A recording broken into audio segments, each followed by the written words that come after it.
गंगाखेड तालुक्यातील राणी सावरगाव येथे असलेल्या प्राथमिक आरोग्य केंद्रातील भिंतीला लावलेली फरशी निपून पडल्यामुळे 2 जण जखमी झाल्याची घटना घडली होती। या घटनेनंतर सामाजिक कार्यकर्त्यांनी जिल्हा परिषदेच्या मुख्य कार्यकारी अधिकाऱ्यांना निवेदन दिलं होतं। यानंतर या आरोग्य केंद्राची पाहणी करत याच्या कामाला सुरुवात करण्यात आली आहे। परिसरातील सामाजिक कार्यकर्ते सोपानराव नागरगोजे यांनी या प्रकरणी प्रशासनाकडे पाठपुरावा केला होता। त्यांच्या प्रयत्नांना अखेर यश आलं असून या ठिकाणी काम सुरू करण्यात आलं आहे। सोपान नारायण नागरगोजे राणी सावरगाव येथून बोलतो आहे। आज तालुका आरोग्य अधिकारी आणि आरोग्य विभागाच्या संबंधित असलेले इंजिनियर हे भेट देण्यासाठी आले होते प्राथमिक आरोग्य केंद्र राणी सावरगाव येथे। प्रामुख्याने हेतू असा होता की कालच मी मुख्य कार्यकारी अधिकारी जिल्हा परिषद परभणी येथे निवेदन दिलेलं होतं। मागच्या कित्येक महिन्यापासून प्राथमिक आरोग्य केंद्रामध्ये निकृष्ट काम झाल्यामुळे भिंतीवरच्या टाईल्स ज्या त्या पडत होत्या आणि 1-2 पेशंटना त्या पडून जखमी पण झालेले होते पेशंट। आणि म्हणून मी कित्येक महिन्यापासून या संदर्भात पाठपुरावा करतो आहे, तरी परंतु त्यांनी दखल दिलेली नव्हती।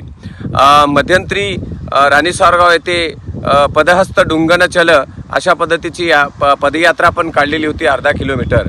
त्याच्यानंतर ही अनेक वेळेस निवेदन दिलेली होती, पण याच्याकडे दुर्लक्ष केलं असल्यामुळे मग मी 7 ते 10 मे या महिन्याच्या 7 ते 10 मे पर्यंत वेगवेगळ्या पद्धतीची आंदोलन करण्याचा इशारा दिला होता, तसं निवेदन दिलं होतं। आणि त्यामुळे हे अधिकारी आज प्राथमिक आरोग्य केंद्राला भेट देण्यासाठी आले। त्यांनी 10 तारखेच्या आत कामाला सुरुवात करू आणि 1 महिन्याच्या आत काम संपवू असं त्यांनी सांगितलं।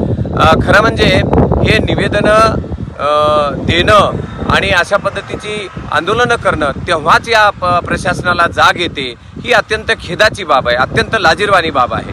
आणि राणी सावरगावमध्ये स्थानिक कार्यकर्ते देखील या संदर्भामध्ये एवढे सजग नाहीत की जेणेकरून की अशा पद्धतीच्या घटना होता कामा नये।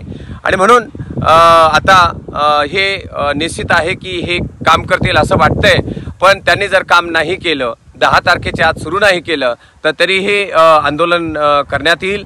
आणि मला खात्री नाही आहे की पुढील 1 महिन्यामध्ये ते काम करतील। जर हे 1 महिन्याच्या आतमध्ये जर काम नाही झालं तर परत अत्यंत आगळ्या वेगळ्या पद्धतीची आंदोलनं केली जातील, हे निश्चित आहे। धन्यवाद। प्रतिनिधी राजकुमार मुंडेसह मी अबोली जोशी, DLP न्यूज, गंगाखेड।